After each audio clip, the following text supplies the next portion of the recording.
The door is locked and the gaps are plugged with towels, but I don't think that it'll make any difference. I can hear my neighbors driving by outside at the barricaded window, completely unaware of the horrors taking place inside this house. I guess I just want someone else to know the truth. It started as these things often do, with something completely unexpected. An event that came screeching in out of the dark to smash the quiet life that I had built with my wife Alice and our son Jake.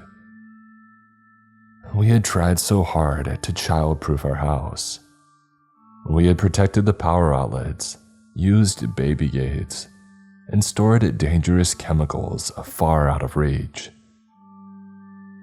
I don't know where Jake had gotten a hold of that small glass bead.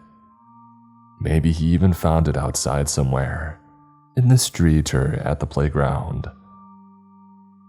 All I know is, at the moment that he swallowed it, that little ball of glass cut off his air supply completely. Alice and I tried desperately to remember the Heimlich maneuver and perform it on our squirming, crying, and purple-faced child. But we only made things worse. By the time the EMTs had arrived, Jake had stopped breathing. He lay in my wife's arms, limp and lifeless as a rag doll, drool dribbling out of his bluish lips. The looks on the paramedics' faces when they finally arrived told us everything that we needed to know. Despite their best resuscitation efforts, our son was gone. I still remember the way my wife's hot tears soaked through my shirt as we walked out to the ambulance with Jake. I wanted to hold his tiny hand until the last minute, until they loaded him into that sterile metal box and the doors had closed on him forever. But then suddenly, Jake grabbed my finger. His eyes snapped open and with a pop, the cat's eye bead popped right out of his mouth. The paramedics, they couldn't believe it. Resuscitation efforts had ended about 8 minutes ago, and Jake had been legally dead for almost half an hour at that point. Lazarus syndrome is what they called it. But I didn't care about names or diagnosis. I didn't care about testing and trials and clinical statistics. I was just happy to have my son back. Jake was quieter than I had remembered. Before, his big blue eyes had sparked like sunlight on the sea. Now they seemed darker, deeper somehow, like I was looking into a still and bottomless pool. I found that I couldn't maintain eye contact with him for long. Maybe that was the first sign. Maybe that's when I should have acted. But it's too late for that now.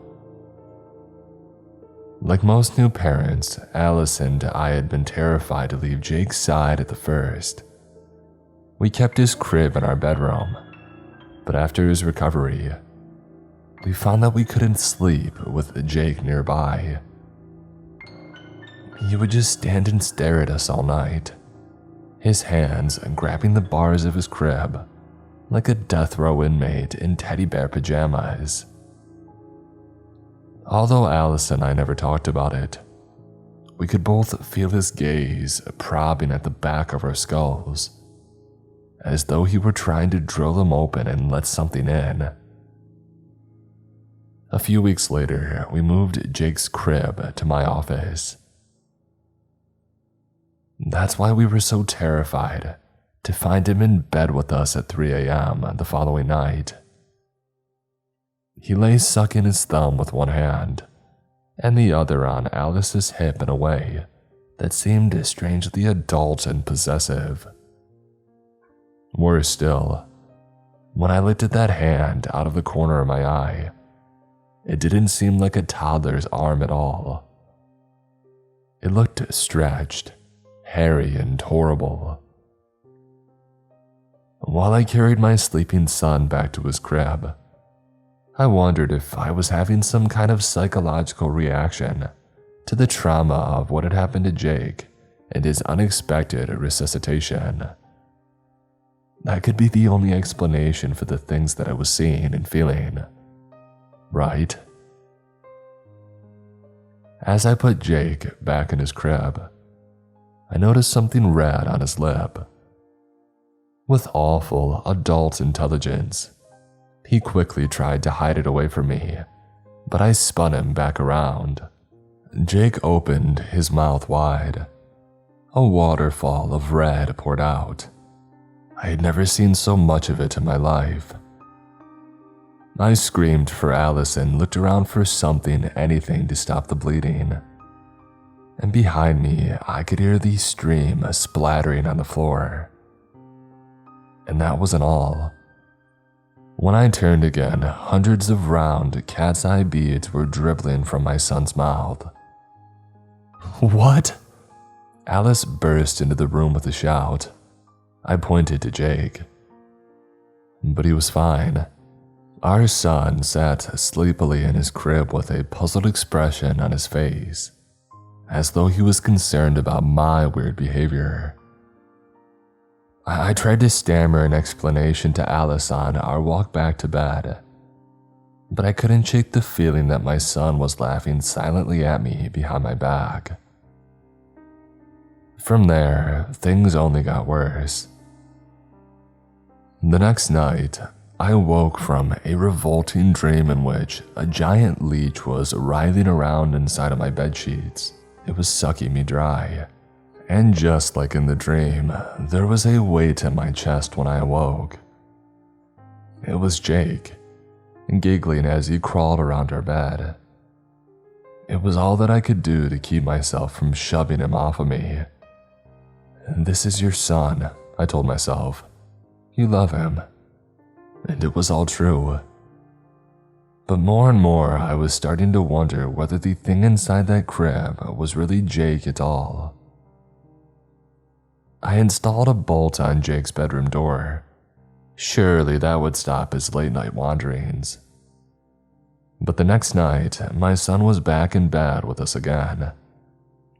I placed a motion-activated camera in the hallway, hoping to figure out how on earth Jake had opened the bolt. And what I saw on that eerie night vision footage, well, it'll haunt me for the rest of my life. Something slid beneath my son's door. A hand.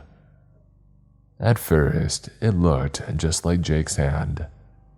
But as the arm stretched upwards towards the lock, and the fingers extended, its appearance changed into something monstrous.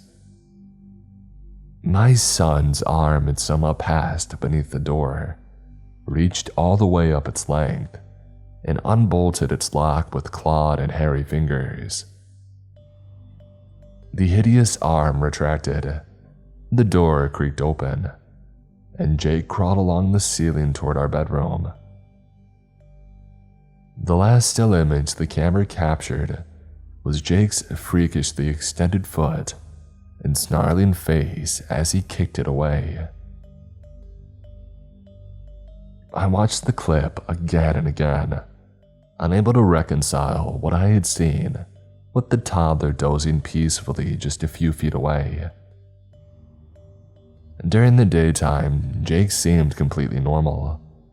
He threw tantrums, colored and played with his toys, asked a question every 5 seconds, and fell asleep eating his Cheerios.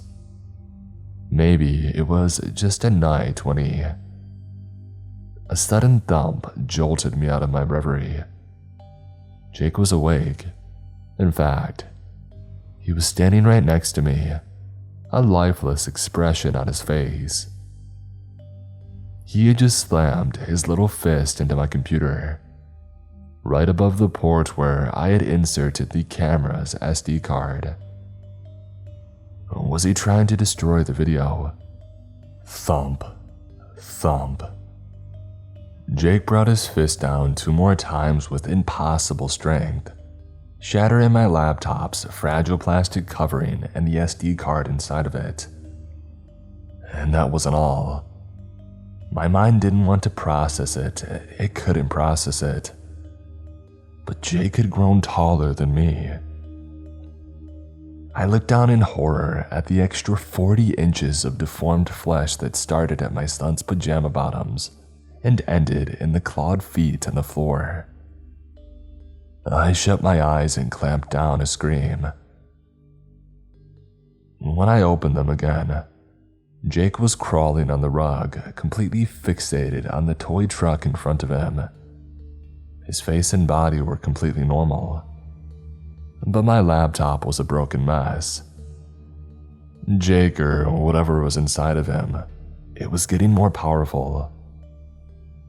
Alice and I felt hunted inside of our own home. Whenever we tried to discuss what was happening to Jake, we would hear his tiny feet scurrying impossibly fast, and suddenly, he would be standing right beside us, listening, watching with those dark, blue, endlessly deep eyes. After what happened last night, I suppose I can't blame Alice for leaving.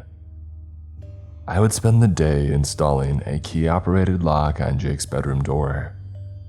I set up a baby camera in the room that streamed live to Alice and I, in case that he needed us, I would tell myself. But the truth was that I had set it up for our own protection. If Jake started to change, we would know about it. The new setup was supposed to help us get some sleep, but in the end, Alice and I just lay awake watching what was happening on the other side of that baby camera. We stared at our perfectly ordinary, snoozing, thumb-sucking toddler as though we were watching a tense scene in a horror movie. The kind so terrifying that it's impossible to look away. We had gone without sleep for so long. I suppose it was just a matter of time. I couldn't blame Alice when she dozed off on my shoulder. I kept nodding off as well. I tried to tell myself that one of us needed to keep watch, but every time I looked up, the scene on the screen was unchanged.